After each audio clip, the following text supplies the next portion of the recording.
पनि विभिन्न माध्यम मिडियाहरूमा पनि आइरहेको हुन्छ। धेरैवटा पालिकाहरूमा हाम्रो वार्षिक नीति कार्यक्रममै पास भएको हुँदैन, कति ठाउँ बजेट पास नभएको, जुन चाहिँ हाम्रो असार कति गते पास हुनुपर्ने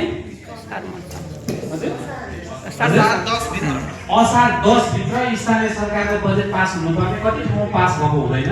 मधेसमा पनि कर्णालीमा पनि छ, बागमतीमा पनि, अरू प्रदेशमा पनि छ। संख्या तलमाथि होला, कोहीमा धेरै होला, कोहीमा थोरै होला, त्यो विभिन्न कारणहरूले पास हुनु गर्न सकेको हुँदैन। तर हाम्रो राज्यको नीति निर्माण, योजना निर्माण, कार्यक्रम निर्माणमा र त्यसको समीक्षामा हाम्रो सहभागिता किन न्यून भयो भन्ने चाहिँ मेरो क्वेसन हो।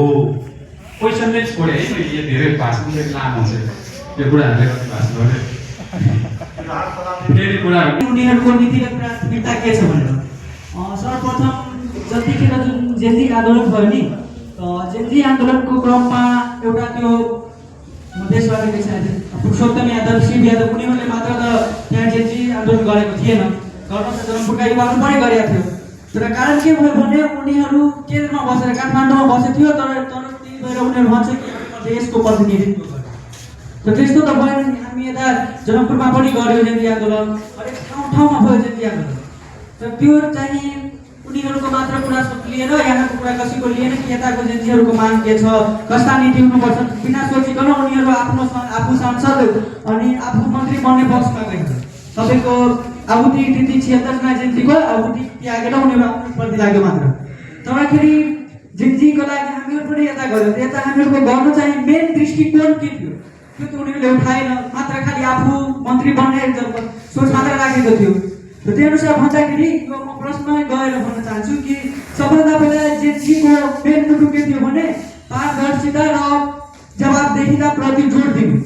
यहाँ जुन पारदर्शिता कुनै सरकारमा हरेक स्थानीय लेभलको सरकार होस् या प्रादेशिक या केन्द्रीय होस्, सबै ठाउँमा चाहिँ बजेट उठिन्छ, खर्च हुन्छ, अनि त्यसमा कसले पारदर्शिता हेराउँदैन। आफै खर्च गर्छ, आफै त्यसको पेमेन्टको रिसिप्ट कसलाई आरटीआई जुन अहिले जुन एउटा चलन चलेछ जेन्जीहरूले गरेर कि आरटीआई फाइल गर्ने गरिन्छ।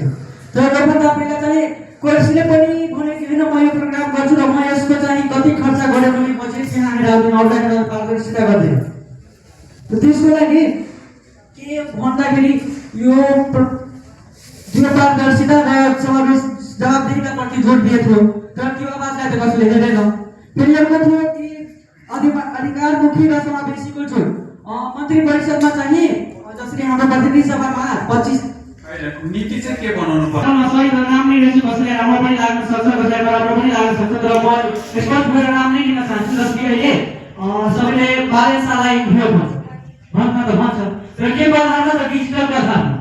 तर तपाईँहरू एकपल्ट डाटा हेर्नु न, त्यसमा बालेसाभन्दा बढी काम चाहिँ एउटा चिरीबाबु महर्जन भन्ने नाम छ, त्यसपछि रेणु दाहाल भन्ने नाम छ। उनीहरूले त बालेसाभन्दा 10 गुणा राम्रो काम गरेछ। तर उनीहरूको नाम किन लिइरहेको छैन? किनभने उनीहरू डिजिटलाइज मतलब त्यति प्रचार गरेन र बालेसाले डिजिटली मतलब पुरा आफूलाई पुरा फाल्दियो सबैलाई। अनि त्यसपछि अहिले के